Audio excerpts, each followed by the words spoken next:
Thank you very much. Mr. President, I appreciate the opportunity to come to the floor this morning and join with my colleague, Senator Grassley from Iowa, who is the ranking member on the Finance Committee. It's truly a pleasure to serve with him on that committee. He is one of those who day in and day out, year in and year out, fights for fiscal responsibility here at the federal level, and I appreciate his support and share in the comments that he has made already today. Mr. President, I want to start my remarks by talking about a meeting I had this morning in my office with a couple of mayors from 2 Idaho cities and a number of young students who they brought with them from their respective cities to come to Washington, D.C. These 2 mayors have established a mayor's council of students in their cities and work with these students on public issues and helping these young people find an effective way to be active and involved. And as they came to visit with me today, they brought up 2 issues. The first issue they brought up was the alarming rate of high school dropouts and the need for us to pay attention to our educational system in this country. And they talked with me about a number of interesting ideas that we should pursue as we try to regain America's lead in excellence in education. And I'm going to have more to say about that both on the floor and in other contexts on another day. But I thought it was very interesting that the second issue that they brought up with me was directly relevant to the remarks that I plan to make on the floor today. And that is, they brought me a set of petitions, I'm holding them in my hand right now, with signatures of about 400 students in Idaho, who I think properly reflect many, many, many more than that, who have asked that we pay attention to our national debt and our inability here in Congress to achieve fiscal responsibility. These young people said what I and many others have been saying, only they said it best, and that is that our inability to control our fiscal house here in Washington, D.C. is jeopardizing their future, and it's jeopardizing their children's future and their children's future. Now, we often say that on this floor, but I had the opportunity today to meet with these young people who looked me in the eye and asked me to do everything that I can to help protect them from what they see happening as a result of a runaway Congress and a runaway spending plan in this Congress that will specifically fall on their shoulders to bear. Well, you know, they talked with me about things like who owns our national debt, and they pointed out, as most Americans are starting to realize, that foreign nations own most of our national debt, which raises additional threats to our security. Today, China and Japan are the primary holders of our national debt, and as I think most Americans noted recently, the Chinese are starting to wonder whether this investment in U.S. debt instruments is a viable investment because of the spending policies of our nation. Well, I'm here to talk about the budget that this Congress is now, this Senate and this Congress are now beginning to consider. In addition to sitting on the Finance Committee, I sit on the Budget Committee, and in the next few weeks, the Budget Committee is going to begin its deliberations on the budget that the President has submitted to us. Now, every year, the President submits Congress a budget. I don't think in any year that I've served in Congress has the Congress actually sent or adopted the exact budget that the President has proposed, but the President's budget proposal act as a guide from which the Congress then crafts its own budget. And I believe that this year, Congress must be very, very careful in following the proposals or using as a model or guide the budget which we have been given. Could we put up the first chart here? The budget that has been proposed to us will increase taxes by approximately $1.4 trillion. And this number is hard to get at because we don't have the details yet. And the reason I say that is because many, including myself, believe that that is a very low number in terms of the actual amount of the tax increases, and I will explain that in just a moment. It increases discretionary spending by $725 billion, and these are 10-year numbers. As my colleague from Iowa said, the budgets project out over a 10-year cycle. and it increases mandatory spending by $1.2 trillion. Now, if you just look at the spending side of this for a minute, and for those that don't pay attention to our discussion of different pieces of the budget that closely here in Washington, mandatory spending generally is that spending that previous Congresses and previous presidents have already debated, passed into law, and signed into law, and is ongoing. I call it spending that is on autopilot, because this spending will happen regardless of whether Congress ever votes or meets again. It is law, and regardless of the status of the economy, regardless of the demographics of our nation and what is happening in the world in which we are living today, the law requires that this spending occur. It's what often we call entitlement spending. Entitlement because the law has created an entitlement, and if a person qualifies in a certain way, they are entitled to receive payment under the law. Now, the vast majority of this entitlement spending, as most people know, is Medicare, Medicaid, and Social Security. There are other entitlement laws, mandatory spending laws in the United States, but the vast majority, the vastly largest percentage is Medicare, Medicaid, and Social Security. Also added into this category of mandatory spending is interest on the national debt, because that also must be paid. So you can think of the mandatory spending or autopilot spending as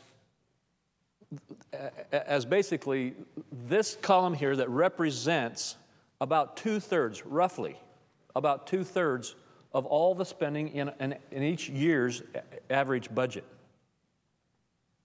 The discretionary spending is everything else. That's what we actually vote on here in Congress every year in our appropriations process. And as I've said, it's roughly about a third of our budget. And that spending can also be divided roughly in half. Approximately half of it is national defense and security spending, and approximately half of it is everything other than defense. And so you often hear us talk about non-defense discretionary spending.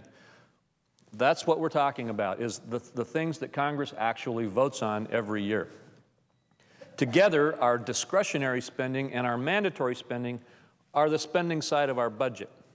And as you can see here, we are proposing in both categories for dramatic increases over the next 10 years. The fiscal restraint is not there. At a time when Americans are tightening their belts, this budget grows the size of government by 9%. 9% growth for non-defense programs in just the year 2010 alone. And if you go back to the 2029 budget that we just adopted and finalized in our appropriations process in this Congress, and add the growth there into it as well, you will see a 20% growth, in our non-defense spending in this country since the year 2008.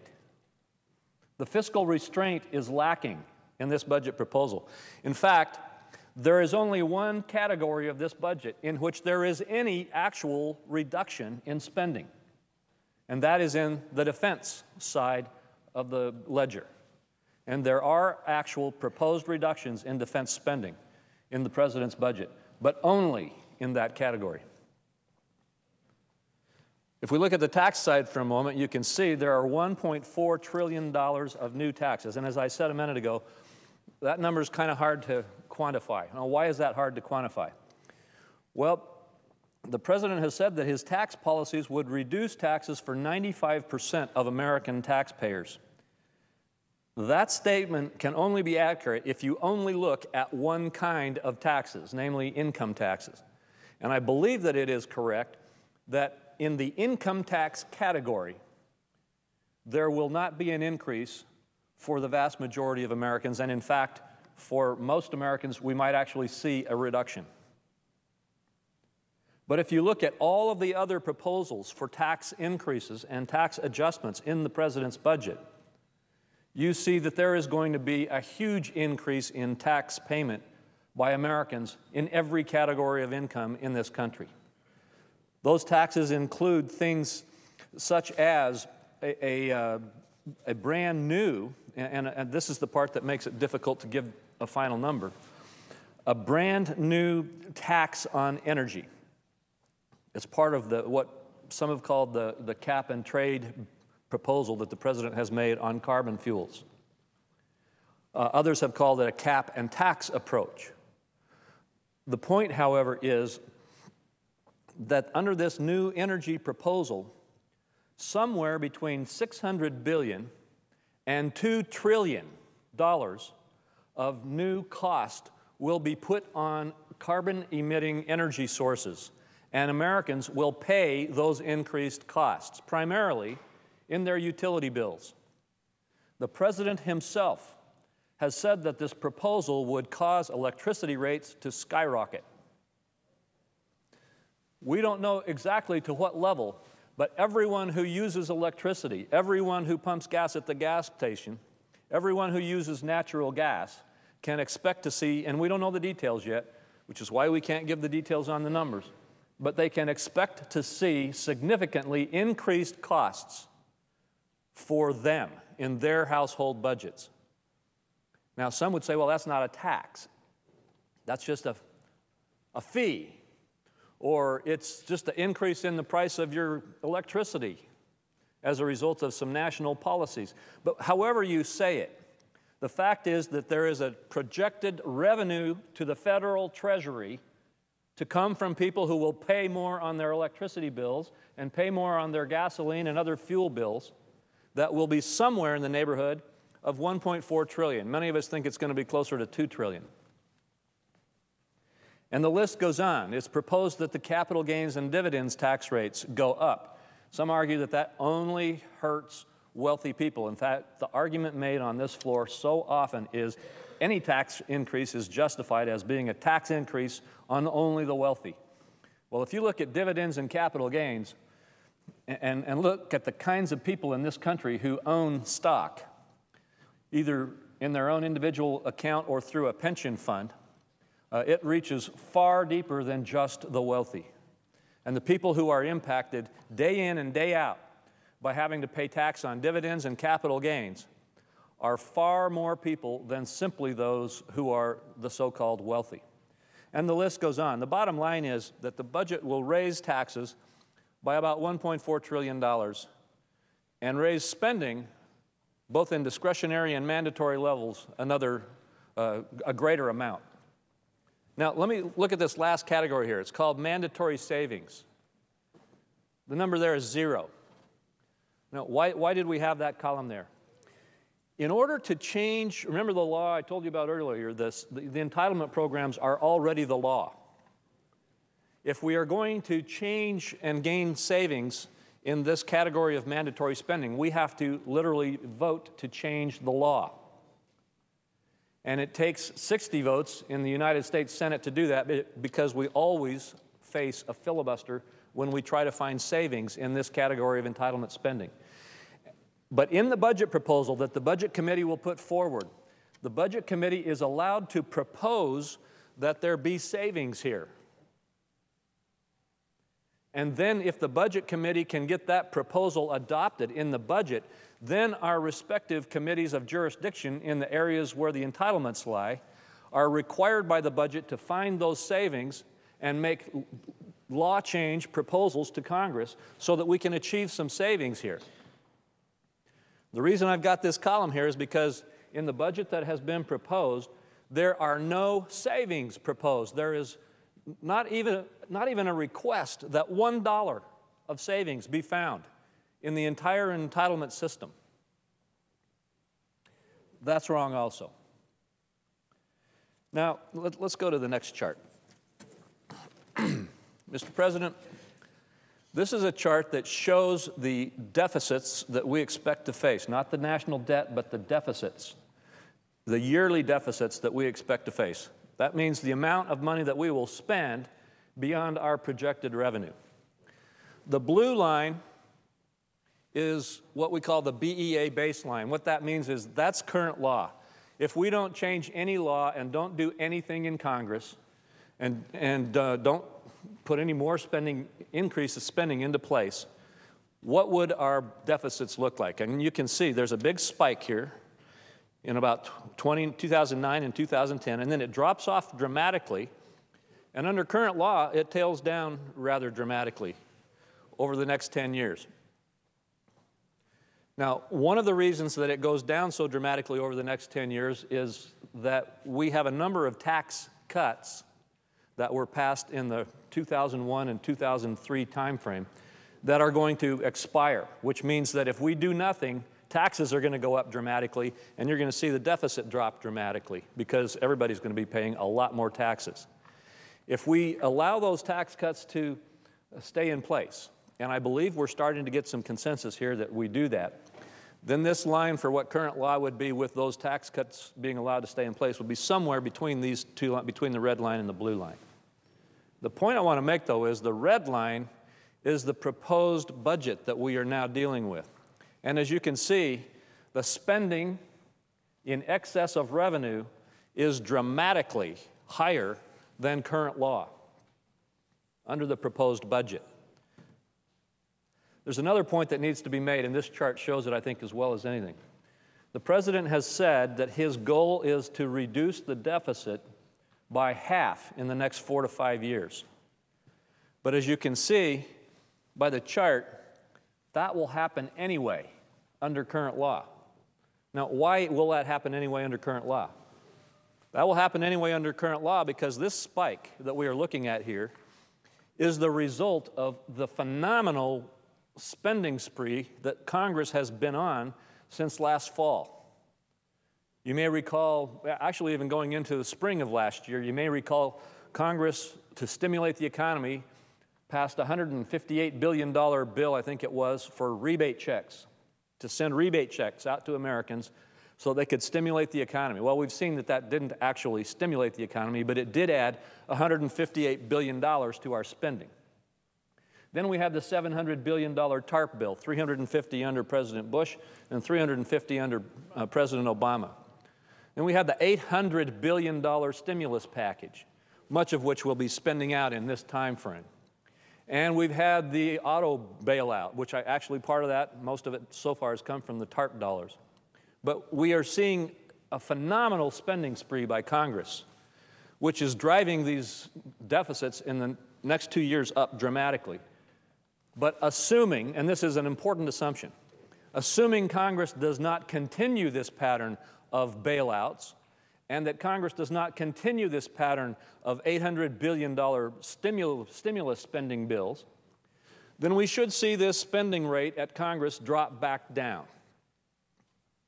And so assuming that Congress doesn't continue this rampant spending spree that it's on, the deficit will return itself to half without any real effort, and in fact, without any real cuts in spending. The last thing that this chart shows that is very notable is in the out years, again, current law starts seeing us get our deficit under control, but the proposed budget starts us growing this deficit and leaves it at a permanent level around $600 billion. We're dealing with a proposed budget that leaves America with a proposed ongoing and growing deficit for the indefinite future of about $600 billion. That's not good enough. We need to be following a line on our deficit that brings us toward balance. And we can do that. We can achieve that. Now, one last point.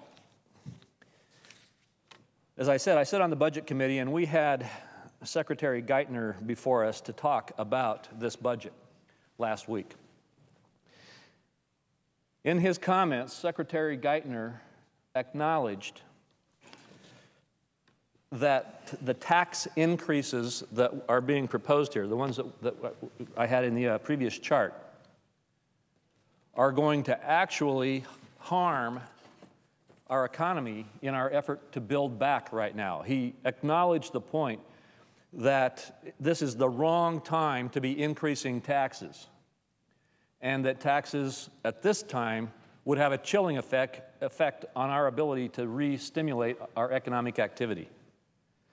But he defended these tax increase proposals by saying that they are not projected to take place until the year 2011, at which point the economy is supposed to be back in good shape. And therefore, we can let the economy get healthy again, and then we can hit it with some tax increases, and then it will be okay. Well, first of all, I don't believe that it's necessarily going to be okay to hit the economy as it's starting to stabilize again in 2011, even if it is starting to stabilize at that point. But there's no consensus that we will be out of this difficulty by that time. And so I asked Secretary Geithner, if the economy is not strong by 2011, will you still push for these tax cuts or increases, or are these tax increases contingent on a strong economy? In other words, if we don't have the strength that you are projecting that we will have, will you still propose the tax increases? And he ducked the question. I think the reason he ducked the question is because the answer was, yeah, the taxes are going to go up regardless of what happens with the economy, and we are just hoping and projecting that we're not going to have any problem there because we think the economy is going to be fine in 2011. Well, I certainly hope the economy is fine in 2011, and I don't think that that would be a good time to hit it with a huge tax burden again anyway. But it's clearly wrong to put into place a path toward tax increases when we don't know whether the economy is going to remain strong. Let's put up the last chart. The last chart just shows the debt that we are growing. The chart before was deficits. The debt is the accumulation of all of our deficits over time.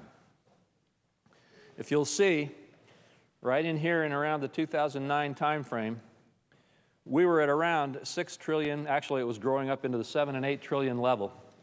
And Congress is starting a spending spike that is starting to drive up our national debt. Our national debt is it's hard to get a handle on right now, but it's between 10 and 11 trillion dollars.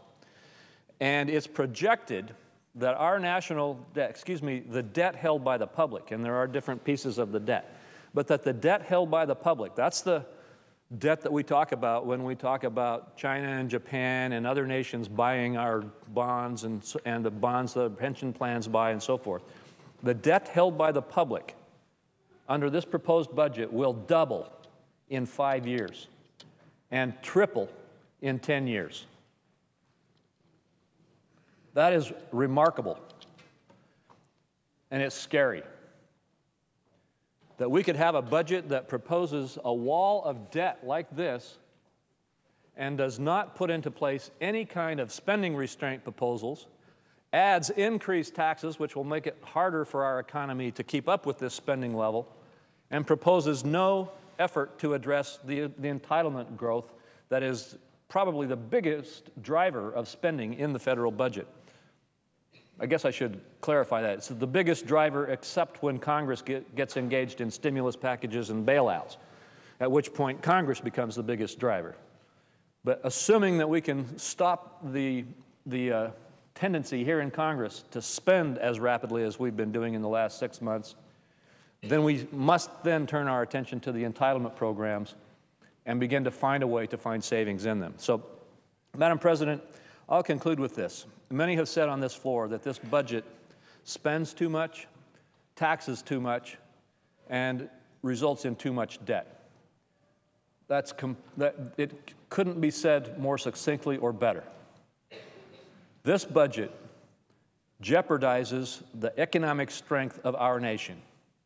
It taxes far too much, it spends far too much, and it leaves us with a legacy of debt that our children and our grandchildren will face to their detriment. With that, Madam Chairman, or Madam President, I yield the floor.